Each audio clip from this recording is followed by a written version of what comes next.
dufite nk'ibibazo duterwa n'abandi.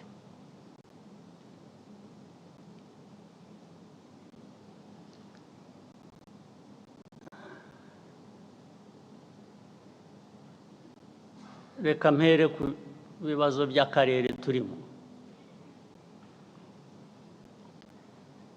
Muzi ibibazo tumaranye iminsi, imyaka, bijyanye n'abaturanyi bo muri Congo. Ndetse rimwe na rimwe hakajyamo ibijyanye n'abaturanyi b'amajyepfo mu Burundi, kubera ko bahisemo kuba ubundi uko nari mbizi mu mateka, Abanyarwanda n'Abarundi babita ko ari impanga. Ubundi ni impanga. We are supposed to be twins, literally. Ariko Abarundi bo bahisemo kuvuga ngo no, ntabwo tugishaka mwebwe ko tuba impanga, turashaka kuba impanga n'Abanyekongo. Okay, nta kibazo ufitanye nabyo. Niba umuntu afite guhitamo wavukana nawe cyangwa wabana nawe impanga, ibyo ntacyo nabikorera yewe, urabyemera. Ariko uko kuba impanga cyane cyane kurimo politike mbi, politike yo kwiyanga no kwanga abandi, ibyo bakabihuriraho. Ibi ndabivuga ntabwo ari ibanga, kuko ubwabo barabyivugira abayobozi b'ibyo bihugu. Nta kintu gishya nahimbye, ntacyo ndi buvuge gishaka abantu gukurikirana ngo ariko ibyo yavuze nibyo, cyangwa niba ushaka kumenya ko ari byo, jya utega amatwi wumve ibyo bakubwira bo ubwabo. Ntabwo rero twajya gushakisha ahandi.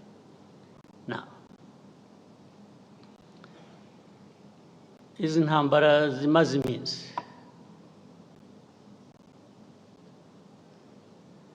icyambere nagira ngo rwose mbisubiremo, mbivugira aha, mwumva uzi ko wumva ko nshobora no kuba mbeshya ampakanye, rwose ndishimana, ntagira umupaka. Tubivuze kenshi, tubibwiye abantu benshi, barabizi, ntibabihakana, ariko bakabivaho bakajya ku bindi. Iyi ntambara yo muri Congo mureba, ntabwo yatangijwe n'u Rwanda, ntabwo yaturutse mu Rwanda. Bose mubyandike, mubisuzume, mubikurikirane, ababishidikanyaho murabizi ukuri kwabo. Intambara yaturutse ahandi, ntabwo yaturutse hano mu Rwanda.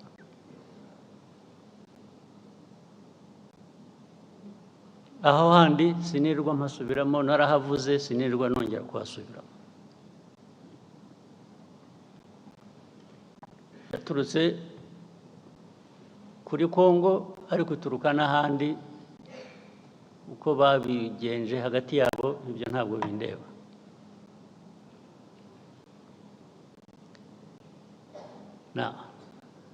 Ariko muri Congo,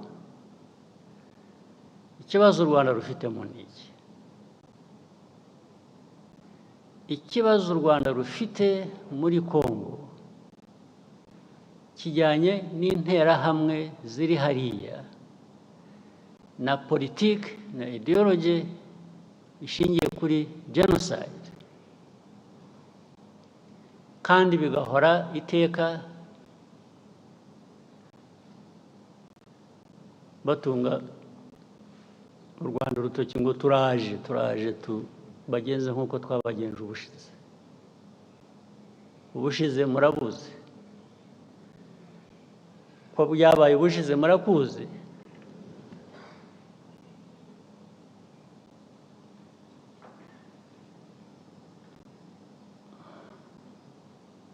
Sinzi niba mutegereje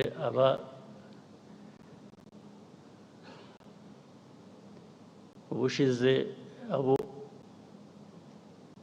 bwahitanye kuba ari bo babyivugira.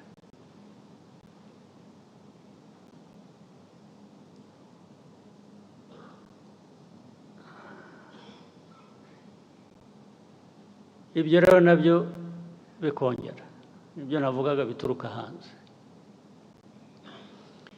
bikaba ko turi muri Congo gushaka amabuye y'agaciro, ko aricyo gituma dufitanye ibibazo na Congo.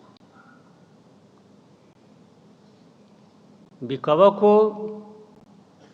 u Rwanda rwacu ari rutoya, dushaka kujya muri Congo kugira ngo turwagure.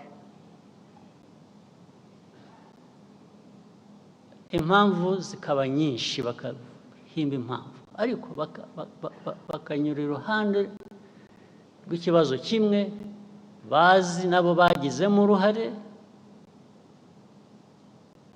kijyanye n'interahamwe ziri hariya muri Congo. Interahamwe zari zaratujwe, interahamwe zahawe imbunda, zigisha ari abari basanzwe babizi, abashya bagirwa ingabo za Congo, cyangwa se ku rundi ruhande zirakora.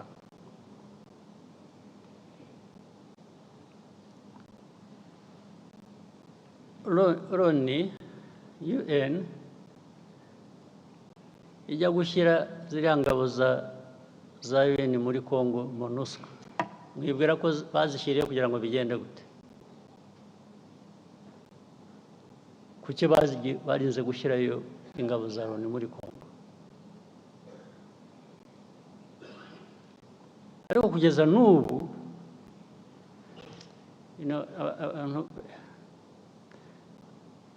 iyo uvuga Loni rero ntabwo umuntu yumva neza icyo uba uvuga,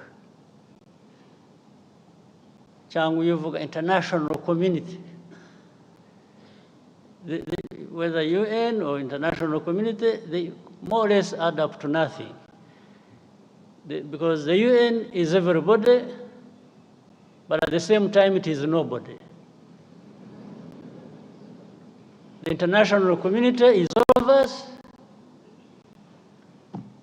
but actually it is none of us when it comes to some of these problems.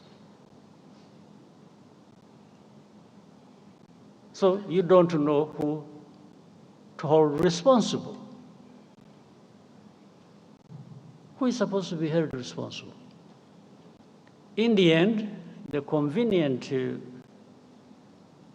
path is to find a culprit, to find somebody else who is responsible, and that becomes Rwanda. When you talk about Rwanda, you know what you're talking about. It is this small country of ours, you, me, and others. But when you say international community, you really, who are you talking about? Now, that force was put there. I just use a simple explanation, try and cut the long story short.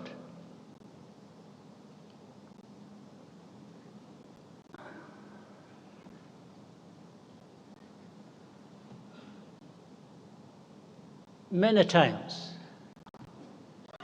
I meet ambassadors of countries credited here, either based here or based outside. Or I meet government ministers of different countries. And when you are talking about this problem of Congo,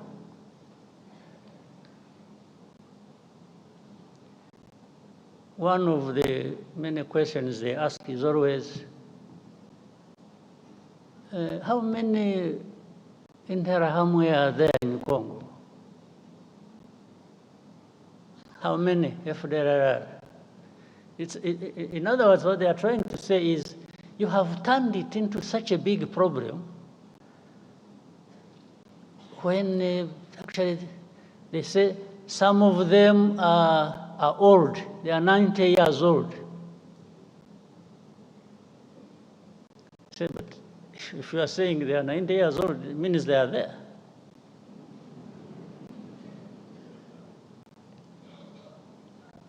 But to become 90 years old, if you have children that you train and put in their heads this kind of ideology, and they end up being militias or fighters within FDLR, I mean, how does being 90 years old become irrelevant? How? So they ask me, how many? The easiest answer for me sometimes is, why don't you ask the UN forces you put there? You sent these forces to go and deal with this problem, among others. So they should really be telling you how many or what they are doing. Second, I answer them on issue of hate speech. How do you count the numbers? If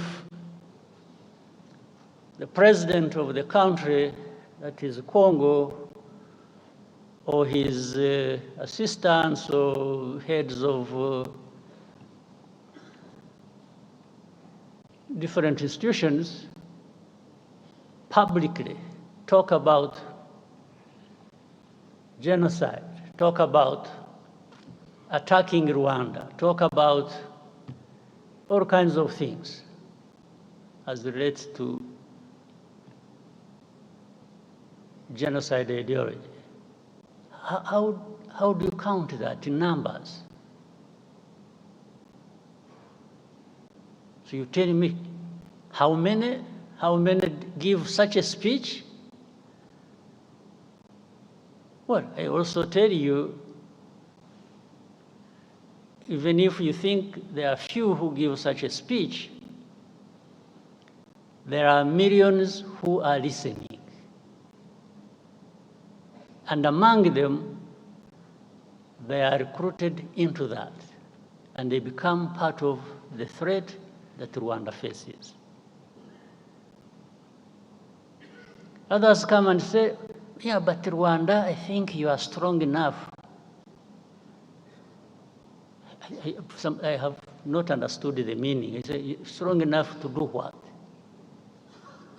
To sit back and be run over? I said, is that what you do in your own countries? I wish I was actually strong enough. I'm not.